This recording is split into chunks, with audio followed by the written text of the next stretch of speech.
Welcome to Indianomics. No surprise, the topic is President Trump's tariffs. He is not backing off the tariffs and in fact is indeed set to persist with imposing tariffs on Mexico and Canada. He has also levied additional 10% tariffs on Chinese goods. Chances are the affected countries are going to retaliate in some fashion.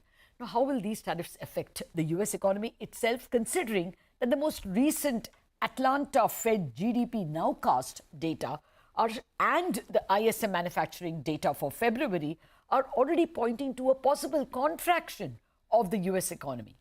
Also, what are the takeaways for the global economy and for emerging economies like India? I have with me an economist par excellence who excels in several areas, Barry Eichengreen, Professor of Economics and Political Science at the University of California at Berkeley.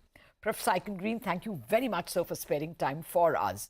Well, first, can you start by telling us what may be the impact of these recent tariffs on the US economy itself?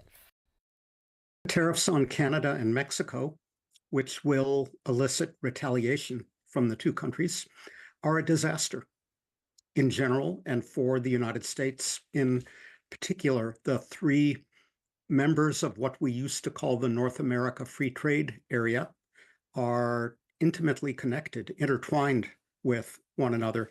The famous figure is that parts and components of motor vehicles assembled in North America go across these internal borders 6 and more times before they're completed. So interfering with that is going to raise costs, reduce efficiency, and be bad for economic growth here, and by implication for economic growth in the world. Okay, well, sir, the Atlanta Fed GDP data and the February ISM manufacturing data are already pointing to a contraction of the US economy. Do you fear the US can actually go into a contraction for even longer, maybe a couple of quarters? So the Atlanta Fed indicator is very noisy, very volatile, and not a precise pinpoint indicator. But I think it's getting the trend right, that consumer confidence has been declining. Consumers are unhappy over inflation still, and it becomes harder to blame that on the Biden administration. They're uncertain about the costs of maple syrup from Canada and avocados from Mexico. So consumer spending is softening, and consumer spending is 2/3 of the US economy. The other third is investment, and firms don't know what the investment environment is going to look like in a few weeks or a few months. So we're seeing inflation showing signs of accelerating because tariffs and tax cuts both are inflationary, and we're seeing signs of the economy weakening. The next thing that's going to happen, of course, is that Trump will take out against the Fed, because the Fed should be doing something about this inflation problem and this weakening economy. And if Trump attacks the Fed, that will only undermine investor confidence yet further. So I'm not hopeful. Well, yes, I'm coming to the Fed, but sir, you're also a professor of political science. Now, if stagflation indeed becomes a reality and the markets start reacting, won't the president move away from these attacking tariff policies?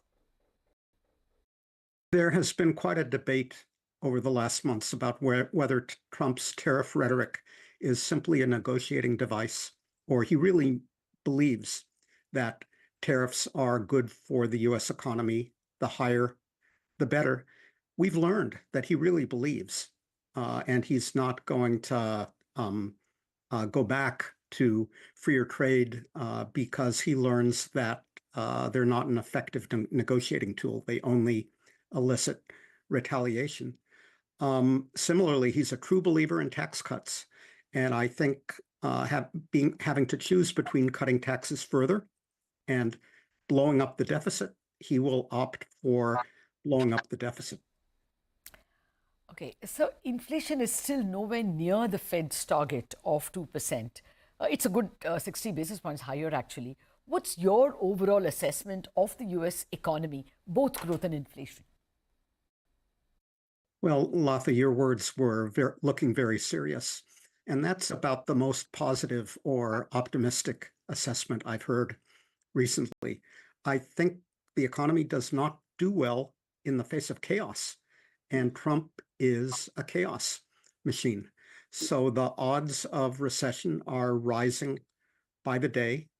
I would expect, if the current stance of policy and Trump's current intransigence continue, that the US will be in recession by the end of the year, and the rest of the world doesn't grow with the US lapsing into recession. Okay. What's your take on the implications of tariffs on India? Will the reciprocal tariffs actually take place? Or do you think even that could get diluted? I think they will actually happen. I think there are a few national leaders who've done a good job at getting on Trump's right side. Keith Starmer of the UK and your Prime Minister Modi, partly because Trump so dislikes China, and India is a valuable counterweight in Asia to China. So I think there is a scenario where India avoids significant US tariffs, but it cannot avoid a significant US recession. So I think there are still very grave dangers for the Indian economy going forward. Okay, time permitting, I'll come to that, sir. But what do you think will be the impact of the tariffs on China itself? Do you think China may react by devaluing their currency? How else may they react? How will the economy pan out? As I understand it, today's measure is an additional 10% tariff on China, above and beyond what is already there.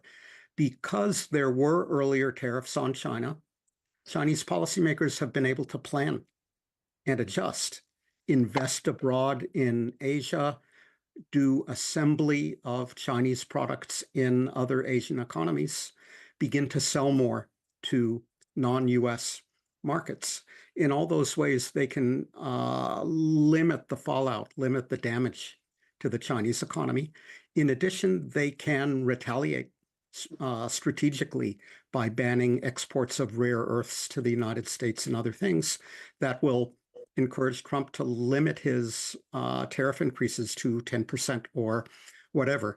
I do not think that they will significantly devalue their currency, because that would damage financial stability at home in China, and because that would elicit more tariffs from Mr. Trump. So they're going to have to do the best they can with current exchange rates and current financial conditions. Oh, that's useful, sir. In fact, we have seen some stability in the yuan between 7.2 and 7.3. But now the bigger question, how will the Fed respond? Inflation is persisting well over 2%, and the economy may start contracting, if not this quarter, the next. And on top of this, there is this Elon Musk threat that the Fed is overstaffed. So how will the Fed respond? This is the worst imaginable situation for a central bank, because resurgence of inflation points to the need for higher interest rates. A weakening economy points to the need for lower interest rates. That's a very hard circle to square. The inflation is clearly coming now, and the recession, if it comes, will come later. So I would be betting on rate increases rather than further rate reductions, but it's not a happy situation. And I do worry that President Trump has issued executive orders challenging the status of independent agencies in the United States, asserting his authority to dismiss the head of those independent agencies. The Fed is a little different because it's run by a committee and not by a single head. But the Supreme Court has said it's fine to dismiss a single head. It can say next it's fine to dismiss the head of a committee. Financial markets will respond very negatively to any such measure undermining the independence of the Fed. And we will find out whether Trump still cares about the reaction of financial markets. He didn't care that they slumped in the US today because of his tariff announcement, and he stopped talking about them as well. So the widespread belief that financial markets will deter Trump from his worst instincts, that may no longer be true. So if the financial markets don't, and the courts don't, and the Congress doesn't, who is left? Well, that's a real scary situation, Professor Eichengreen. I'm not done with questions. Professor Eichengreen is also an expert on India. He's also an expert on global currencies, international currencies. So questions on India and cryptocurrencies after we return after a short break.